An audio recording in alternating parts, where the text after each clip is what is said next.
ನಿಮ್ಮ ಬ್ಯಾಂಕ್ ಅಕೌಂಟನ್ನು ಅವರು ಹ್ಯಾಕ್ ಮಾಡ್ತಾರೆ, ಡಿಜಿಟಲ್ ಅರೆಸ್ಟ್ ಮಾಡಿ ನಿಮ್ಮ ಅಕೌಂಟ್ಗಳಿಂದ ಹಣ ಟ್ರಾನ್ಸ್ಫರ್ ಮಾಡಿಸ್ಕೊಳ್ತಾರೆ. ಬೇರೆ ಬೇರೆ ರೂಪದಲ್ಲಿ ಅವರು ಎಷ್ಟರ ಮಟ್ಟಿಗೆ ಅಂದರೆ, ಒಂದು ಈ ನಾಟಕದಲ್ಲಿ ನಾವು ಇದು ಸೀನ್ ಕ್ರಿಯೇಟ್ ಮಾಡ್ತೀವಲ್ಲ, ಆ ರೀತಿ ಒಂದು ರೂಮ್ನಲ್ಲಿ ಒಂದು CBI ಆಫೀಸರ್ದು ಒಂದು ಕ್ರಿಯೇಟ್ ಮಾಡ್ತಾರೆ, ಅಥವಾ ಎನ್ಫೋರ್ಸ್ಮೆಂಟ್ ಡೈರೆಕ್ಟರೇಟ್ ಆಫೀಸರ್ ಥರ ಅವ್ರ ಹಿಂದ್ಗಡೆ ಎಲ್ಲ ಇಡೀ ಇದು ಸಿಂಬಲ್ಗಳು ಇದನ್ನು ಹಾಕಿ, ಲೋಗೋ ಎಲ್ಲ ಹಾಕಿ ಅದನ್ನು ಕ್ರಿಯೇಟ್ ಮಾಡ್ತಾರೆ.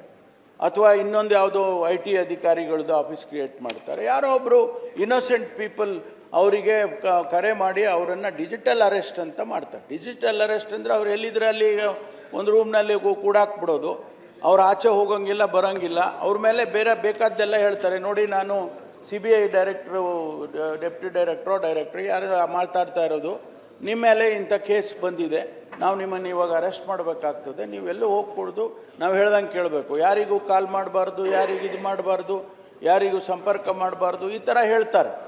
ಸ್ವಾಭಾವಿಕವಾಗಿ ಮನುಷ್ಯನಿಗೆ ಆ ರೀತಿ ಹೇಳಿದಾಗ ಅವರಿಗೆ ಭಯ ಬಂದೇ ಬರುತ್ತೆ. ಅವರು ಏನು ಹೇಳಿದ್ರೆ ಅದನ್ನು ಕೇಳ್ತಾರೆ. ಮೊನ್ನೆ ಒಂದು ಘಟನೆ ಆಗಿದೆ ಮಾನ್ಯ ಸಭಾಪತಿಗಳೇ. ಒಂದು ಕಂಪನಿ ಇದೆ, ಹೆಸರೆಲ್ಲ ಹೇಳಬಾರ್ದು ನಾನು. ಆ ಕಂಪನಿನಲ್ಲಿ ಒಂದು ಲೇಡಿ, ಅವರು ಅಡ್ಮಿನಿಸ್ಟ್ರೇಟಿವ್ ಇದರಲ್ಲಿ 2ನೇ ಪೊಸಿಷನಲ್ಲಿ ಇದ್ದಾರೆ. ಅವರು CEO ಆಗಿ ಹೋಗ್ಬೇಕು, ನೆಕ್ಸ್ಟಿಗೆ CEO ಆಗಬೇಕು ಅಂತ senior position. And she is a technology expert. ಅವರೇನೋ ದಡ್ರು ಗಿಡ್ರು ಆ ಥರದ್ದೇನಿಲ್ಲ, ಅನ್ಎಜುಕೇಟೆಡ್ ಆಗಲಿ ಅಥವಾ ಏನೋ ಗೊತ್ತೇ ಇಲ್ಲ ಅನ್ನೋಂಗೆ. ಒಂದು ದೊಡ್ಡ ಕಂಪನಿಗೆ ನಂಬರ್ 2ನಲ್ಲಿರೋರು, ಅವರಿಗೆ ಡಿಜಿಟಲ್ ಅರೆಸ್ಟ್ ಮಾಡಿದ್ದಾರೆ. ಡಿಜಿಟಲ್ ಅರೆಸ್ಟ್ ಮಾಡಿ ಅವರಿಂದ 32 ಕೋಟಿ ರೂಪಾಯಿಯನ್ನು ಕಿತ್ತಿದ್ದಾರೆ. 32 ಕೋಟಿ. ಇಲ್ಲಿವರೆಗೆ ಅದೇ ಹೈಯೆಸ್ಟ್ ನಮ್ಮಲ್ಲಿ ಡಿಜಿಟಲ್ ಅರೆಸ್ಟ್ನಲ್ಲಿ ಹಣ ತೆಗೆದಿರೋದು. ಒಬ್ಬ ಎಜುಕೇಟೆಡ್ ಟೆಕ್ನಿಕಲ್ ಸವಿ ಅವರಿಗೆ ಆ ರೀತಿ ಮಾಡ್ತಾರೆ ಅಂತಂದರೆ ಲೆಕ್ಕ ಹಾಕಿ. ಅವ್ರನ್ನ ಅಫ್ಕೋರ್ಸ್ ಈಗ ನಾವು ಹಿಡ್ದಿದ್ದೀವಿ, ಅವ್ರನ್ನ ಅರೆಸ್ಟ್ ಮಾಡಿ ಅವ್ರ ಮೇಲೆ ಕಾನೂನು ಪ್ರಕಾರ ಕ್ರಮ ತಗೊಳ್ತಾ ಇದ್ದೀವಿ. ಆ ಮಟ್ಟಕ್ಕೆ ಇವತ್ತು ಈ ಫ್ರಾಡ್ ನಿಮ್ಮ ಬ್ಯಾಂಕ್ ಅಕೌಂಟು ಸೇಫ್ ಇಲ್ಲ, ನನ್ನ ಬ್ಯಾಂಕ್ ಅಕೌಂಟು ಸೇಫ್ ಇಲ್ಲ.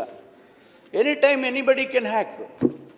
ಮಾನ್ಯ ಸಭಾಪತಿಗಳೇ, ಒಂದು ನಾನು ಸ್ಟೇಟು ಹೇಳಲ್ಲ, ಆಮೇಲೆ ನಮ್ಮ ಸ್ಟೇಟ್ ಹೇಳಿಬಿಟ್ರು ಅಂತ ಅದು ಬೇರೆ ಬಂದ್ಬಿಡುತ್ತೆ ನನಗೆ. ಅಲ್ಲಿ ಒಂದು ರಾಜ್ಯದಲ್ಲಿ, ಹೊರ ರಾಜ್ಯ ಅದು ಅಷ್ಟೇ ಹೇಳ್ತೀನಿ, ಒಂದು ಇಡೀ ಹಳ್ಳಿ ಕೆಲಸ ಮಾಡುತ್ತೆ. It's a village. ಆ ವಿಲೇಜಲ್ಲಿ ಪ್ರತಿಯೊಂದು ಮನೆಯಲ್ಲೂ ಕೂಡ ಈ ರೀತಿ ಬ್ಯಾಂಕ್ ಅಕೌಂಟ್ಗಳನ್ನ ಹ್ಯಾಕ್ ಮಾಡೋದು ಅಥವಾ ಇನ್ನೇನೋ ಫ್ರಾಡ್ ಮಾಡೋದು, ಇಂಥದ್ದು ಒಂದು ದೊಡ್ಡ ದಂಧೆನೇ ನಡೀತಾ ಇದೆ. ಸೊ ಎಂಥ ಈಗ ಅಪರಾಧಿಗಳು ನಮಗೆ ರೆಗ್ಯುಲರ್ ಅಪರಾಧಿಗಳು ಮರ್ಡರ್ ಮಾಡಿದ್ರು, ರೇಪ್ ಮಾಡಿದ್ರು, ಇದರದ್ದೆಲ್ಲ ಅದನ್ನು ಬೇಗ ಮುಗಿಸ್ತೀನಿ. ಯಾಕೆಂದರೆ ಹೇಳಬೇಕಲ್ಲ ಮಾನ್ಯ ಸಭಾಪತಿಗಳು, ನೀವು ನನಗೆ ಬೆಲೆ ಹೊಡೆದ್ಬಿಟ್ರೆ ಹೆಂಗೆ? ಅವ್ರಿಗೆ ಹೊಡೆದ್ರೆ ಪರವಾಗಿಲ್ಲ, ಯಾಕೆಂದರೆ ಕ್ವಶನ್ಸ್ ಕಮ್ಮಿ ಆಗುತ್ತೆ. ನಮ್ಗೆ ಗೃಹ ಮಂತ್ರಿಗೆ ಉತ್ತರ ಕೊಡೋರ್ಗೂ ಹೊಡೆದ್ಬಿಟ್ರೆ ಹೆಂಗೆ? ಗೃಹ ಮಂತ್ರಿ ಬೆಲೆ ಹೊಡೆದ ಅಷ್ಟೇ. ಇದು ಭಾಳ ಇಂಪಾರ್ಟೆಂಟ್ ಇದು ಇರೋದ್ರಿಂದ ಹೇಳ್ತೇನೆ ಅಷ್ಟೇ.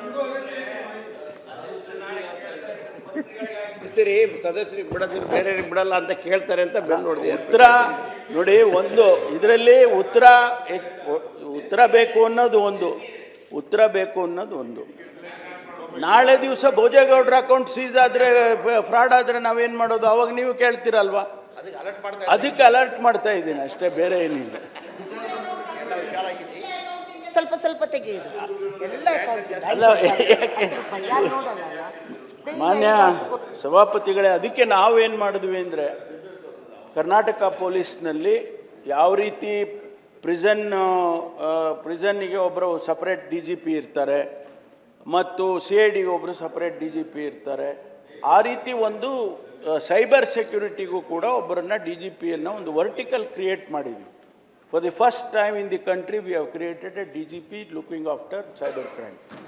ಅದನ್ನು ಮಾಡಿ ಅದರ ಅಡಿಯಲ್ಲಿ ನಾವು ಇವತ್ತು ಕೆಲಸ ಮಾಡ್ತೀವಿ. ಅದಕ್ಕೆ ನೋಡಿ, ನಿಮಗೆ 24ರಲ್ಲಿ 22,480 ಪ್ರಕರಣಗಳಾಗಿದ್ದರೆ ಮಾನ್ಯ ಸಭಾಪತಿಗಳೇ, 20-25ಕ್ಕೆ 14,000ಕ್ಕೆ ಬಂದಿದೆ. So much it is reduced. ಯಾಕೆಂದರೆ ಈಗ ನಾವು ಸೀರಿಯಸ್ ಆಗಿ ಇದ್ರ ಮೇಲೆ ಕ್ರಮ ತಗೊಳ್ತಾ ಇದ್ದೀವಿ, ಕೇಸಸ್ ರಿಜಿಸ್ಟರ್ ಮಾಡ್ತಾ ಇದ್ದೀವಿ. ಆಮೇಲೆ ಅವ್ರಿಗೆ ಇನ್ನೂ ಕನ್ವಿಕ್ಷನ್ ರೇಟ್ ಕಡಿಮೆ ಇರ್ಬೋದು, ಆದರೆ ಅದನ್ನು ಈಗ ಅದಕ್ಕೂ ಕೂಡ ಈಗ ನಾವು ಹೆಚ್ಚು ಗಮನ ಹರಿಸಿ ಅದನ್ನು ಶಿಕ್ಷೆ ಪ್ರಕರಣಗಳನ್ನು ಕೂಡ ಜಾಸ್ತಿ ಮಾಡಬೇಕು ಅಂತೇಳಿ ಮಾಡ್ತಾಯಿದ್ದೀವಿ. ಆದ್ದರಿಂದ ನಾನು ಒಂದು ಮಾಹಿತಿಯನ್ನು ಕೊಡ್ತೇನೆ. ಇಲ್ಲಿ ಮಾನ್ಯ ಸಭಾಪತಿಗಳೇ, ಅಷ್ಟು ಹಣ ಎಷ್ಟರ ಮಟ್ಟಿಗೆ ಅಂದರೆ 2896 2021ರಲ್ಲಿ 446 ಕೋಟಿ ರೂಪಾಯಿ ಫ್ರಾಡ್ ಆಗಿದೆ. 446 ಕೋಟಿ ರೂಪಾಯಿ. ನಾವು ರಿಕವರಿ ಮಾಡಿ 97 ಕೋಟಿ ರಿಕವರಿ ಮಾಡಿದ್ದೀವಿ. ನೀವು 2024ಕ್ಕೆ 2399 ಕೋಟಿ ಫ್ರಾಡ್ ಆಗಿದೆ. 2399 ಕೋಟಿ. ನಾವು 395 ಕೋಟಿನ ರಿಕವರಿ, 2000ದಲ್ಲಿ ಬರೀ 395 ಕೋಟಿ ರಿಕವರಿ ಮಾಡಿದ್ದೀವಿ. ಈಗ ಪ್ರಾಸೆಸ್ನಲ್ಲಿ ಇದೆ, ಸಾಕಷ್ಟು ರಿಕವರಿ ಆಗುತ್ತೆ. ಅದೇ ಪ್ರಕಾರ 2025ರಲ್ಲಿ 2200 ಕೋಟಿ ಫ್ರಾಡ್ ಆಗಿದೆ. ನಾವು 231 ಕೋಟಿ ರಿಕವರಿ ಮಾಡಿದ್ದೀವಿ. ಡಿಜಿಟಲ್ ಅರೆಸ್ಟ್ದು 25ರಲ್ಲಿ 345 ಕೇಸ್ಗಳಲ್ಲಿ ಸುಮಾರು 215 ಕೋಟಿ ವಂಚನೆ ಆಗಿದೆ. ಮಾನ್ಯ ಸಭಾಪತಿಗಳೇ, ಇದು ಬಹಳ ಡೇಂಜರ್. ಇನ್ನು ಮುಂದೆ ನಮಗೆ ಬ್ಯಾಂಕ್ ಅಕೌಂಟ್ಸ್ಗಳಾಗಲಿ ಅಥವಾ ಯಾವುದೇ ರೀತಿ ಫೈನಾನ್ಷಿಯಲ್ ಟ್ರಾನ್ಸಾಕ್ಷನ್ಸಲ್ಲಾಗಲಿ ಮಾಡೋದಕ್ಕೆ ಭಾಳ ಕಷ್ಟ ಆಗ್ತದೆ ಅನ್ನುವಂಥದ್ದು. ಟೆಕ್ನಾಲಜಿ ಎಷ್ಟು ಮಟ್ಟಿಗೆ, ಮೇಡಮ್ ಹೇಳ್ತಾ ಇದ್ರು ಭಾರತಿ ಶೆಟ್ಟಿಯವರು, ಇದು ಆರ್ಟಿಫಿಷಿಯಲ್ ಇಂಟೆಲಿಜೆನ್ಸ್ ಬಗ್ಗೆ ನೀವು ಮಾತಾಡಿದ್ದು, ಇದು ಯಾವ ಮಟ್ಟಕ್ಕೆ ಹೋಗುತ್ತೆ ಅಂತ ಹೇಳಿದ್ರೆ, ಇನ್ಮೇಲೆ ನಾವು ಯಾವುದೇ ರೀತಿಯ ವ್ಯವಹಾರಗಳನ್ನು ಮಾಡೋದಕ್ಕೂ, ಬಿಸ್ನೆಸ್ ಮಾಡೋದಕ್ಕೂ ಕೂಡ ಕಷ್ಟ ಆಗುತ್ತೆ ಅನ್ನುವಂಥ ಮಟ್ಟಕ್ಕೆ ಹೋಗ್ತಾ ಇದೆ. ಅದರಿಂದ ಅದಕ್ಕಾಗಿ ನಾವು ಪೊಲೀಸಲ್ಲಿ ಇವತ್ತು ನಮ್ಮ ಇಂಟರ್ನಲ್ ಡಿಸ್ಕಷನ್ಸಲ್ಲಿ ಏನು ಅಂತ ಹೇಳಿದರೆ, ಇದ್ರ ಬಗ್ಗೆ ನಾವು ಹೆಚ್ಚಿನ ಗಮನವನ್ನು ಕೊಡಬೇಕು. ಮತ್ತು ನಮ್ಮ ಇಡೀ ದೇಶದಲ್ಲಿ ಬರೀ ನಾವು ಒಬ್ಬರೇ ಮಾಡಿದರೆ ಸಾಲದು. ಇದಕ್ಕೆ ಯಾವ ಬಾರ್ಡ್ರಸ್ ಇಲ್ಲ. ಇದಕ್ಕೆ ಸ್ಟೇಟ್ ಬಾರ್ಡ್ರ್ ಇಲ್ಲ, ನ್ಯಾಷನಲ್ ಬಾರ್ಡ್ರ್ ಇಲ್ಲ, ಇಂಟರ್ನ್ಯಾಷನಲ್ ಬಾರ್ಡ್ರ್. ಅವನು ಅಲ್ಲೆಲ್ಲೋ ಕೂತ್ಕೊಂಡು ಮಾಡ್ತಾನೆ. ಇಲ್ಲಿಂದ ಇಂಡಿಯಾದಿಂದ ಕೂತ್ಕೊಂಡು, ಬೆಂಗಳೂರಿನಿಂದ ಕೂತ್ಕೊಂಡು ಅಮೆರಿಕನ್ ಅಕೌಂಟ್ ಹ್ಯಾಕ್ ಮಾಡಿದ್ದಾರೆ ನಮ್ಮವರು, ಯಾರು ನಮ್ಮ ಇಂಡಿಯನ್ಸು. ಅಂದರೆ ಎಲ್ಲಿವರೆಗೆ ಅಂದರೆ ಇಂಟರ್ನ್ಯಾಷನಲ್ ಬಾರ್ಡರ್ ಕೂಡ ಇದಕ್ಕೆ ಸಂಬಂಧ ಇಲ್ಲ. ಆದ್ದರಿಂದ ಮಾನ್ಯ ಸಭಾಪತಿಗಳೇ, ಇದರ ಬಗ್ಗೆ ಭಾಳ ಗಂಭೀರವಾಗಿ ಸರ್ಕಾರ ಇದನ್ನು ತೆಗೆದುಕೊಂಡಿದೆ. ನಾನು ತಮಗೆ ಏನೆಲ್ಲ ಮಾಡ್ತಾ ಇದ್ದೀವಿ ಅನ್ನೋದನ್ನು ವಿವರವಾಗಿ ಕೊಟ್ಟಿದ್ದೇನೆ. ಅದನ್ನೆಲ್ಲ ಓದೋಕೆ ಹೋದರೆ ಇನ್ನು ಅರ್ಧ ಗಂಟೆ ಬೇಕಾಗುತ್ತೆ. ಅದರಿಂದ ಮಾನ್ಯ ಸಭಾಪತಿಗಳು ಅರ್ಧ ಗಂಟೆ ಕೊಡ್ತೀರಿ ಅಂದರೆ ಓದ್ತೀನಿ. ಅಲ್ಲ, ಈಗ ಕೊಡೋಂಗಿಲ್ಲ. ಈಗ ಕೊಡೋದಿಲ್ಲ, ಬೇಡ ಬಿಡಿ, ಮುಗಿಸ್ಬಿಡಿ. ಆದ್ದರಿಂದ ಮಾನ್ಯ ಸಭಾಪತಿಗಳೇ, ಮುಗಿಲಿ ಅವ್ರು, ಮುಗಿಲಿ ಗೋವಿಂದರಾಜ್, ಮುಗಿಲಿ ಕಂಪ್ಲೀಟ್ ಅವರಿಗೆ ಎಲ್ಲ. ಈಗ ಮ್ಯೂಲ್ ಅಕೌಂಟ್ಸ್ ಅಂತ, ಈ ಸುಳ್ಳು ಅಕೌಂಟ್ಸ್ ಇರ್ತಾರಲ್ಲ, ಆ ಮ್ಯೂಲ್ ಅಕೌಂಟ್ಸ್ ಅಂತ ಅನ್ನೋದನ್ನು ಕೂಡ ಕಂಡುಹಿಡಿದು ಹೆಚ್ಚು ಕಡಿಮೆ 42,000 ಮ್ಯೂಲ್ ಅಕೌಂಟ್ಗಳನ್ನು ಲಾಕ್ ಮಾಡಿದ್ವಿ ಮಾನ್ಯ ಸಭಾಪತಿಗಳು. It's one of the great achievements of our department. 42,000 ಅಕೌಂಟ್ಸನ್ನು ನಾವು ಮ್ಯೂಲ್ ಅಕೌಂಟನ್ನು ಐಡೆಂಟಿಫೈ ಮಾಡಿ ಸೀಸ್ ಮಾಡಿದ್ದೀವಿ.